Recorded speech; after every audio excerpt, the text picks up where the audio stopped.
Protegiendo este hermoso país, su gente y su patrimonio. En los últimos meses se ha hablado mucho de preservar Canadá. Políticos que prometen mantener a salvo a los ciudadanos. Va a ser la mayor represión de la delincuencia en la historia de Canadá. El medio ambiente limpio. Voy a luchar y defender nuestro medio ambiente. Y la soberanía nacional segura. Lo que me gustaría es que Canadá se convirtiera en nuestro estado 51. Eso nunca jamás sucederá. Antes de las elecciones federales de abril, que mantendrían en el poder al Partido Liberal, liderado por el primer ministro Mark Carney, viajamos a Canadá y escuchamos a los ciudadanos acerca de todas sus preocupaciones previas a la votación. Cuando escuchas al presidente Trump decir que Canadá debería ser el estado 51... Nunca sobre mi cadáver, nunca. Esta mujer nos dijo que es muy difícil conseguir vivienda en Montreal y otras grandes ciudades.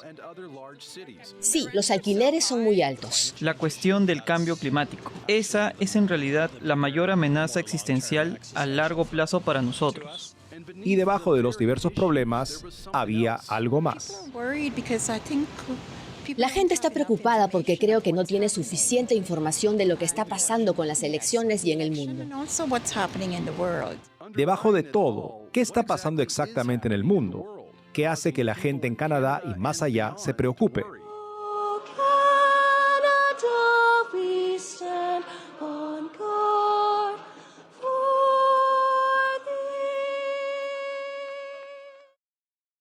En su carta encíclica Laudato Si, el Papa Francisco comparte su visión, llamando al mundo nuestra casa común. Habla de los rápidos cambios que afectan todo: el medio ambiente, las economías y la humanidad. Francis escribe: el cambio es algo deseable, pero se convierte en fuente de ansiedad cuando causa daño al mundo y la calidad de vida de gran parte de la humanidad. Dice, todo está interconectado. Y escribe, el deterioro del medio ambiente y de la sociedad afecta a las personas más vulnerables del planeta.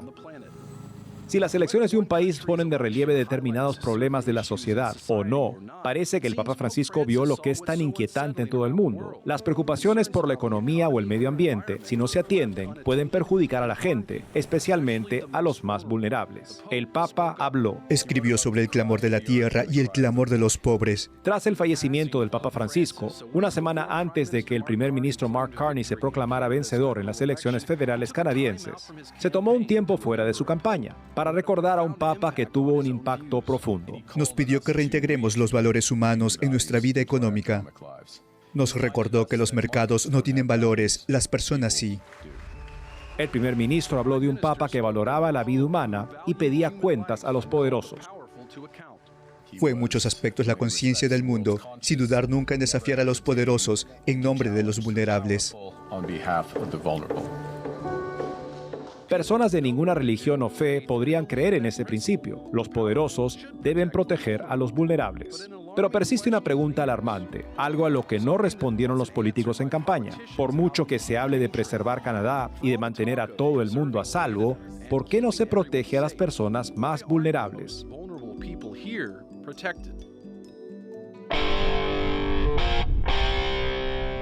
Roger Foley escribió una canción. Canta la pegadiza letra gancho, ilimitado con limitaciones. Significa que vale la pena vivir, que vale la pena soñar, persiguiendo aunque te enfrentes a retos. Roger ha conocido su parte justa. Tengo graves discapacidades y problemas de salud. Roger Foley lleva años hospitalizado en Ontario. Escribió Ilimitado con limitaciones después de que le diagnosticaron ataxia espinocerebralosa tipo 14, una enfermedad neurodegenerativa que le ha ido pasando factura progresivamente desde que se le diagnosticó en 2005. Sobrellevando esta enfermedad, Roger dice que está en la lucha por su vida, ya que también trata de defender el acceso a una mejor asistencia sanitaria y opciones de atención domiciliaria para él y los que son como él. Hay muchos más derechos de los discapacitados en Estados Unidos que en Canadá. Intelectualmente es agudo, pero la salud física de Roger está empeorando. Necesita asistencia permanente en las tareas básicas. Soy una persona con discapacidad grave. Que mi cuerpo físico esté fallando no significa que mi país o la sociedad deban descartarme. Aún tengo dones que dar a la comunidad, al país y al mundo. Pero Roger explicó que en Canadá, con la expansión de la eutanasia, cuando los médicos administran drogas letales para poner fin a la vida de una persona, en lugar de recibir atención y protección, una persona vulnerable como él puede ser fácilmente presionada. Mientras algunos han llamado a la eutanasia o al suicidio asistido morir con dignidad, Roger dice que se están devaluando vidas. Toda esta obsesión por morir con dignidad en Canadá ha condenado al ostracismo a personas vulnerables y discapacitadas como yo, ya que nuestro país nos considera mejor muertos. Y eso es lo que ocurre cuando los países legalizan la eutanasia y el suicidio asistido. ¿Te han coaccionado para que aceptes la eutanasia? Sí, múltiples veces, la mayoría de las veces durante el comienzo de mi estancia en el hospital entre 2016 y 2018. Me abordaron y presionaron en múltiples ocasiones.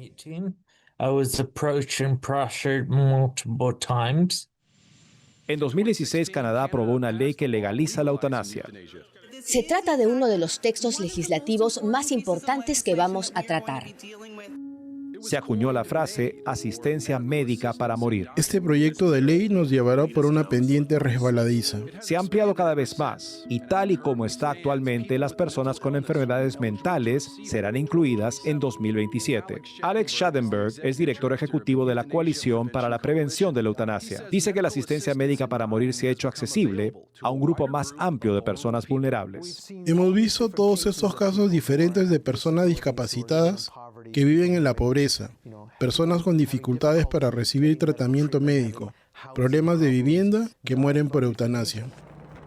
Al otro lado del río, frente a la colina del Parlamento de Ottawa, donde se aprueban las leyes canadienses, visitamos un aparcamiento con remolques y trasteros, donde viven hombres y mujeres sin hogar. En diferentes partes de Canadá se pueden ver cómo algunas personas han caído en tiempos difíciles. El sufrimiento en sus múltiples formas no es exclusivo de este país. Pero Schadenberg dice que la respuesta ofrecida para afrontarlo destaca aquí. Hay mucha gente que está sola, que se siente abandonada y que le falta una razón para vivir.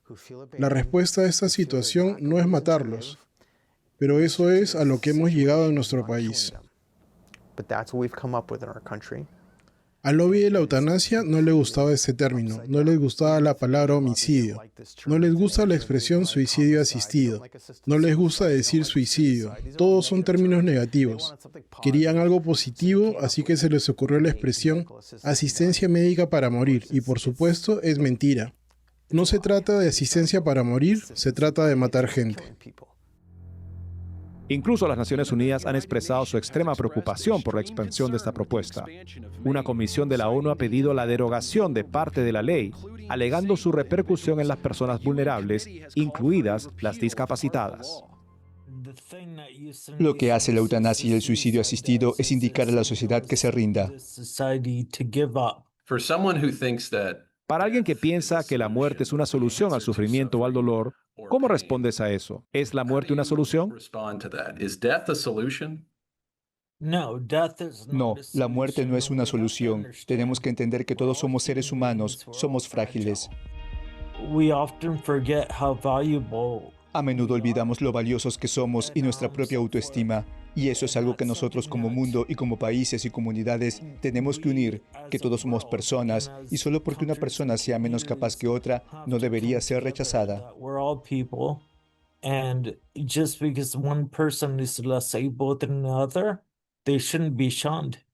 En Laudato Si, el Papa Francisco escribe: cuando no reconocemos como parte de la realidad el valor de un pobre, de un embrión humano, de una persona con discapacidad, por poner solo algunos ejemplos, se hace difícil escuchar el grito de la naturaleza misma. Todo está conectado.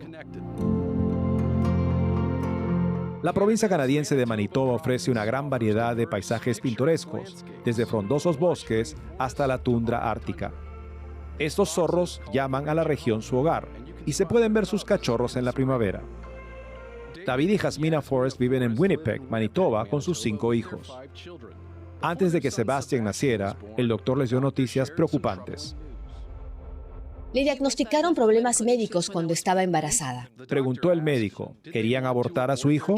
No podíamos creer la pregunta porque para nosotros no era una opción abortar a nuestro hijo. Quizá fue una alternativa de su parte para hacernos la vida más fácil.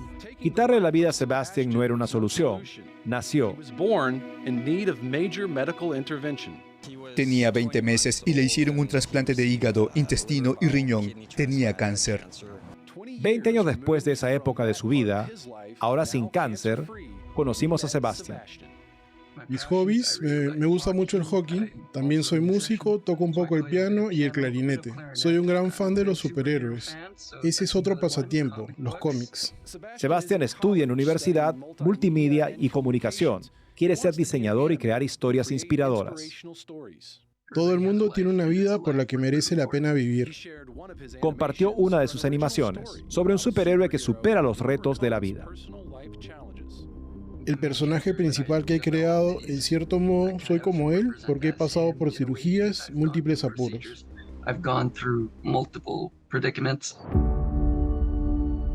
Los padres de Sebastian exigieron su derecho a vivir, algo que la ley en Canadá no hace.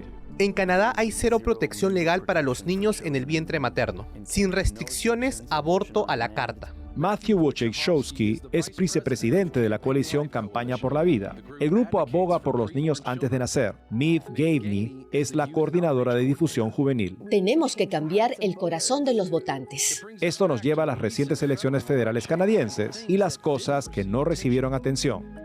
No se me ocurre un tema más importante que el del aborto, donde estamos masacrando violentamente a 100,000 niños antes de nacer cada año en Canadá, lo que equivale a 300 bebés cada día. Citando los últimos datos disponibles y sin contar las cifras de 2025, la Coalición para la Prevención de la Eutanasia calcula que hubo más de 76,000 muertes por eutanasia desde que se promulgó la Ley de Asistencia para Morir en 2016. Una cifra inquietante, alcanzada en poco tiempo, en comparación con Holanda, que tiene la eutanasia desde hace mucho más tiempo. Así que es un periodo de tiempo bastante corto y prácticamente hemos alcanzado a Holanda en el porcentaje de muertes por eutanasia. Y de hecho Quebec, que es la provincia francesa de Canadá, tiene la tasa de eutanasia más alta del mundo. Los políticos hablaron de preservar la economía, el medio ambiente y la soberanía. Pero ¿qué pasa con la preservación de vidas humanas inocentes y vulnerables?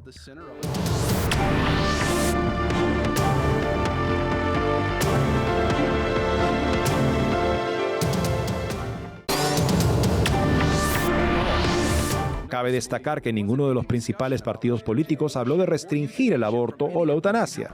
Los dos candidatos a primer ministro no apoyan a los niños en el útero. Puedo garantizarle que no habrá leyes que restrinjan el aborto. La plataforma del Partido Conservador 2025 establece: el gobierno conservador no apoyará ninguna legislación para regular el aborto. El líder del Partido Conservador, Pierre Poilievre, fue claro. Durante 20 años, la política del Partido Conservador ha sido que no se impondrán restricciones al derecho de la mujer a decidir. Mientras tanto, la plataforma 2025 del Partido Liberal Canadiense promete una política de expansión para que siempre haya financiamiento para la atención del aborto en Canadá. El primer ministro Carney fue claro. Apoyo absolutamente el derecho de la mujer a elegir sin reservas y lo defenderé como lo ha defendido el Partido Liberal, con orgullo y coherencia.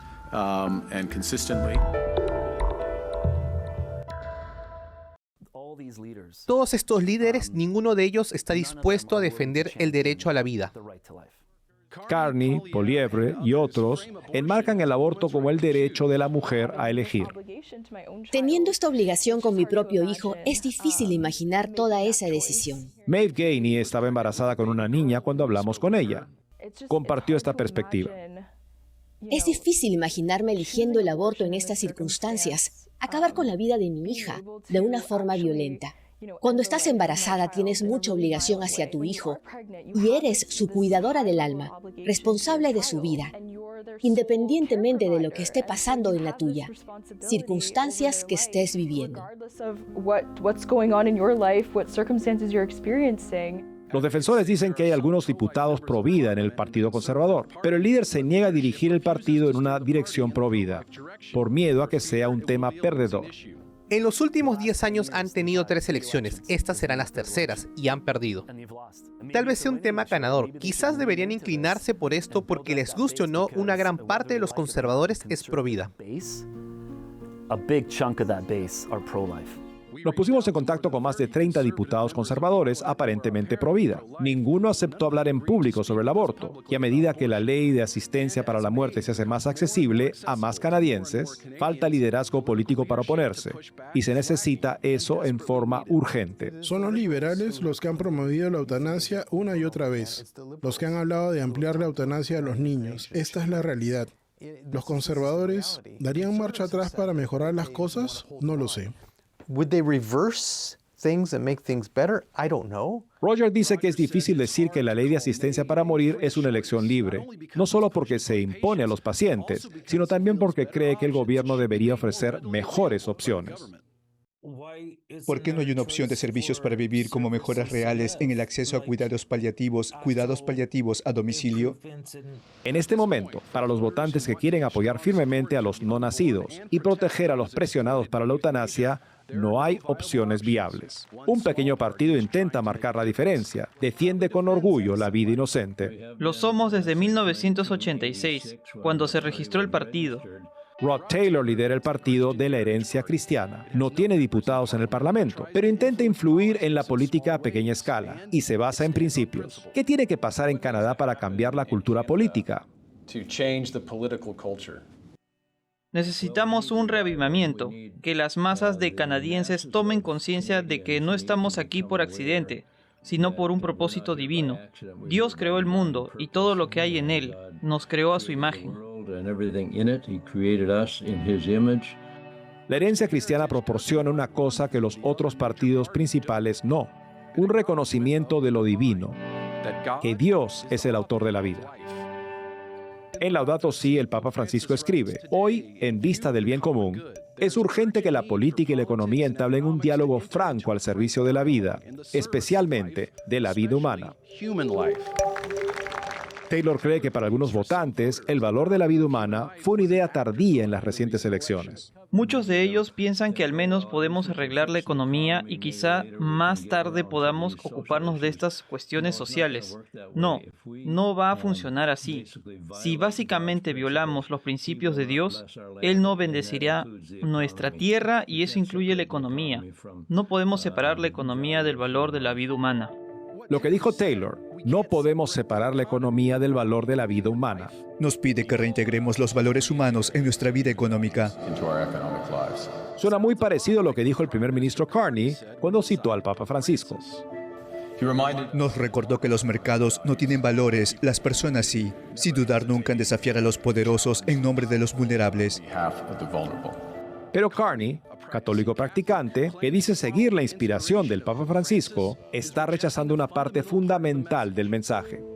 Francisco escribió: ¿cómo podemos enseñar de verdad la importancia de preocuparse por los demás, seres vulnerables, si no protegemos a un embrión humano? Señor Carney, usted es católico practicante. Fue a la iglesia antes de visitar al gobernador general esta mañana. ¿Apoya explícitamente el derecho de la mujer a decidir? ¿Y cómo influirá su fe en sus deliberaciones políticas en caso de ganar estas elecciones? Gracias por la pregunta. No habría llamado la atención sobre el hecho de que fui a la iglesia, pero gracias por señalarlo. Apoyo absolutamente el derecho a la mujer a elegir, sin reservas. Carney también es un defensor de la preservación del medio ambiente, pero su defensa de la naturaleza se queda corta. Según el Papa Francisco, puesto que todo está interrelacionado, la preocupación por la protección de la naturaleza es también incompatible con la justificación del aborto. Antes de las elecciones hablamos por teléfono con el obispo William McGrattan, presidente de la Conferencia Canadiense de Obispos, sobre el apoyo de Carney al aborto en oposición a las enseñanzas de la Iglesia. Yo diría que alguien que está en política y afirma vivir según su fe y hace tales declaraciones, vemos la desconexión, y esto es lamentable con muchos de nuestros políticos. El obispo McGrattan sugirió que se podía negar la comunión a Carney por su apoyo al aborto, pero la decisión tendría que tomarla un obispo local, en este caso el arzobispo de Ottawa, Marcel Damphouse, que supervisa la arquidiócesis donde Mark Carney reside como primer ministro. La arquidiócesis de Ottawa nos comunicó que estaba prevista una reunión con el primer ministro Carney para tratar el asunto de su participación en la comunión. En 2022, el Papa Francisco visitó Canadá, centrándose en la reconciliación y la sanación con las comunidades indígenas por las injusticias cometidas en el pasado. Dijo que en las sociedades opulentas de hoy en día, los vulnerables siguen siendo dejados de lado. Mencionó a los pobres y a los inmigrantes, a los no nacidos, a los enfermos, a los ancianos, llamándolos a todos los olvidados.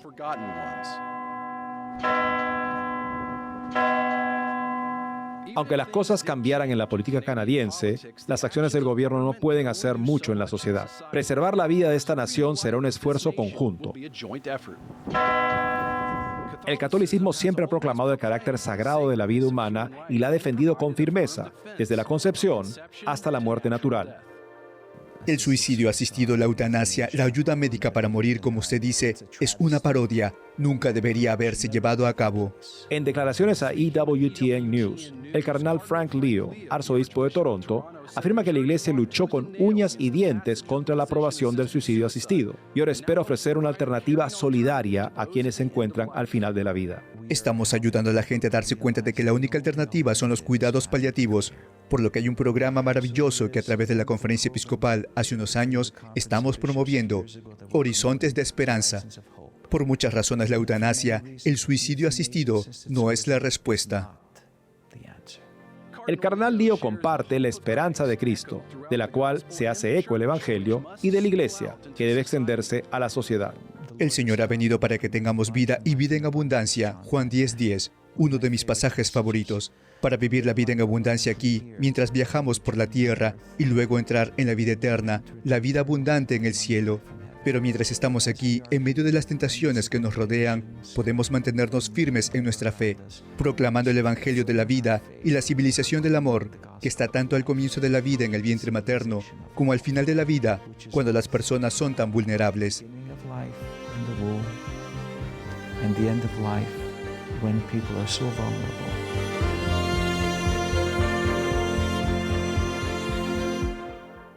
Pero compartir la fe públicamente, proclamar el Evangelio de la vida y ofrecer un ejemplo de esperanza cristiana en la sociedad canadiense en general, puede resultar difícil para quienes no practican su fe. Ya no vamos a la iglesia. No nos asociamos en la oración y creo que es muy importante.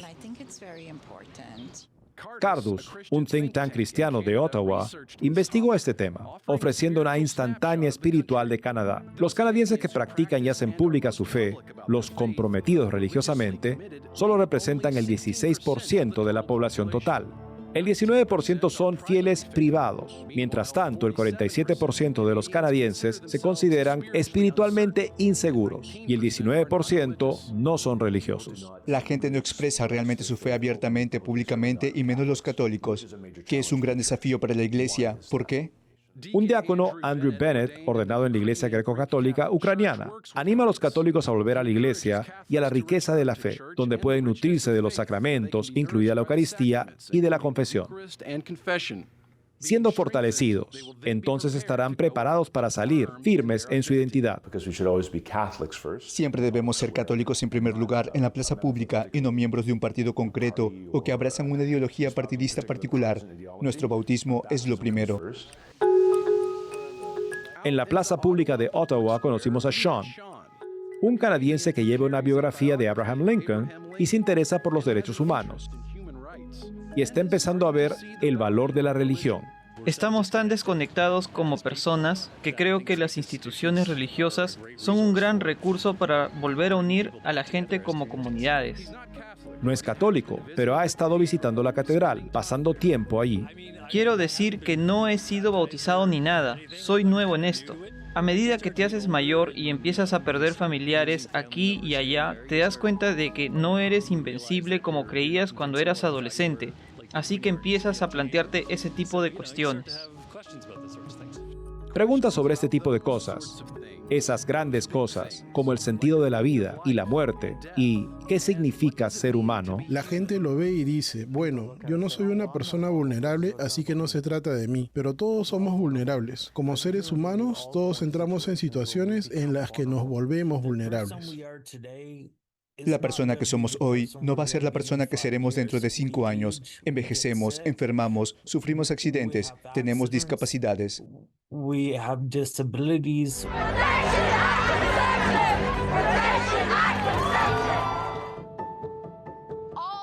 Toda vida importa, toda vida tiene un propósito y un significado, y todas nuestras historias no son individuales. Se entrelazan formando una cadena que nunca comprenderemos del todo la totalidad de la historia hasta que estemos al otro lado, en el cielo. Sentía que estaba sola, pero al venir a la Marcha por la Vida por primera vez, cuando tenía como 15 años, fue como, oh Dios mío, hay miles de canadienses que realmente están aquí para defender la vida y que quieren ver un cambio en nuestro país. Poco más de una semana después de las elecciones federales canadienses, en el Parlamento en Ottawa. La vida no está protegida en este edificio y por eso marchamos. La Marcha Nacional por la Vida reunió a jóvenes y mayores. Miles de personas de todas las procedencias salieron a la plaza pública. Su presencia y su protesta pacífica tenían como objetivo preservar la vida en Canadá. ¿Qué papel desempeñan los jóvenes en la construcción de una cultura que proteja la vida desde la concepción? No vamos a ninguna parte, vamos a hacer ruido. Tenemos que llegar a nuestra cultura, llevar un mensaje de ciencia y derechos humanos para todos los seres humanos. Hagamos impensable el aborto. Dios nos ha dado a cada uno una chispa única de vida y desea esa chispa de vida en el mundo. Y por cierto, no me hagas la eutanasia. Hay mucho en juego, es el futuro de Canadá.